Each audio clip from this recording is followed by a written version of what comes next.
I'd like to call this hearing to order. Thank you to all of our witnesses for participating today. I'd like to thank Ranking Member Tillis and your staff for working so well and closely with mine to put together this hearing on a consensus basis. As you can tell from the attendance, this is a topic of wide interest. And so to my colleague and friend, Senator Hirona, I am looking forward to a robust hearing on the topic of artificial intelligence and intellectual property. We're going to explore some of the recent developments in AI and in particular patents and the impact of AI on innovation and U.S. competitiveness. Make no mistake, AI presents novel questions across a wide range of areas of IP policy. And today's the first in a series of hearings that this subcommittee will have looking at the intersection of artificial intelligence and intellectual property law and policy. We've all heard about different tools like ChatGPT or DALL-E, impressive new generative AI tools that have opened up so many creative avenues and raised many concerns. These tools are just a few of many popular uses, but generative AI has already been put to work to help solve a wide range of very serious and substantive problems. Drug development is just one particularly compelling example. Over the last few decades, antibiotic discovery and development has become increasingly difficult and expensive. Many researchers have given up because new antibiotic drugs have not been able to overcome the threat of antibiotic disease. In fact, no antibiotic classes have been introduced since the 1980s. Enter AI. Researchers at MIT recently trained an AI model using a large collection of diverse molecules and then used the model to make a new and potent antibiotic that is effective against antibiotic-resistant bacteria. This discovery didn't take years, it didn't take weeks, it took a few days. I share this story because many of the conversations around AI focus on the potentially harmful uses of the technology, threats of misinformation and bias. Highlighting these uses is important, but I believe we also have to act thoughtfully to set critical safeguards. It's important to shine a light on how AI is being used to innovate.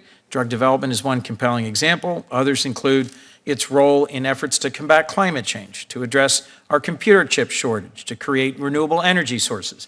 These innovations raise new, interesting, and complex patent law issues, including whether innovations facilitated by AI are or should be patentable, and if so, who should be listed as the inventor. Currently in the U.S., many AI-generated inventions are not patentable because the Supreme Court has determined the law does not permit including a non-human inventor on a patent application. The decisions we make in Congress about whether and how to protect AI-related innovations will also have significant consequences for U.S. innovation and competitiveness. We need to ensure we establish a rights regime that encourages AI-generated innovation to stay here in the United States instead of incentivizing innovators to turn to other countries with more favorable laws to protect their AI-generated inventions and other emerging technologies. Despite the critical role of IP in AI innovation, IP considerations have largely been missing from proposed AI regulation frameworks. Neglecting IP in an effort to regulate AI would have serious unintended consequences for our innovation ecosystem, our national security, our economic competitiveness. In contrast, competitors like China recognize IP policy as an important tool in national strategies for AI and other emerging technologies. China has elevated the role of its Patent and Trademark Office and has even been exploring data rights as a new form of IP protection for AI. So what can we do? There are some initial steps we can take to ensure U.S. leadership on AI policies. I think it's critical that we include IP considerations in ongoing AI regulatory frameworks and make certain the U.S. Patent and Trademark Office has a seat at the table.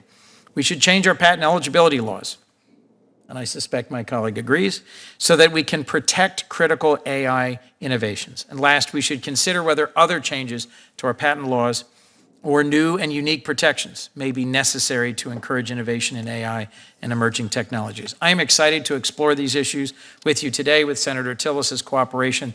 We have a superb panel with a diversity of views and perspectives.